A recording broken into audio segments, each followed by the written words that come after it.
নমস্কার, পুনরায় আপনাদের সামনে ডক্টর পণ্ডিত আচার্য মিঠুন শাস্ত্রী বগড়ি তারাপীঠ। অক্ষয় তৃতীয়ার দিন সম্পূর্ণরূপে আপনারা 21 টাকার লবঙ্গ নিয়ে একটি স্পেশাল টোটকা আমি আপনাদের জীবনে দিতে চলেছি।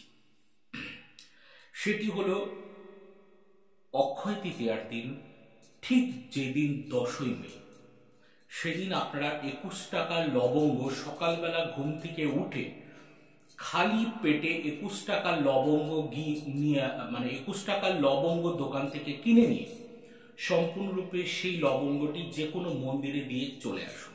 তারপর আপনাদের যা যা করার সেই সমস্ত ক্রিয়াগুলো করুন, অ্যাকর্ডিংলি করবেন। আপনারা যেটা যেটা দরকার, যেটা মনে করছেন করে দেখুন। অচিরেই এর পূর্ণ ফলে আপনারা সুখ এবং শান্তি পেতে থাকবেন, সে বিষয়ে বিন্দুমাত্র সন্দেহ নেই। করে দেখুন, এটি একটি ইউনিক এবং স্পেশাল টোটকা। এই অক্ষয় তৃতীয়াতে এই গ্রহের কম্বিনেশনে এটি একটি স্পেশাল টোটকা। আজ অবধি, আজ আর অন্য কোনো কথা নয়। সকলে ভালো থাকুন, সকলকে ভালো থাকতে হবে, কারণ মাঝে কোনো জয় মা।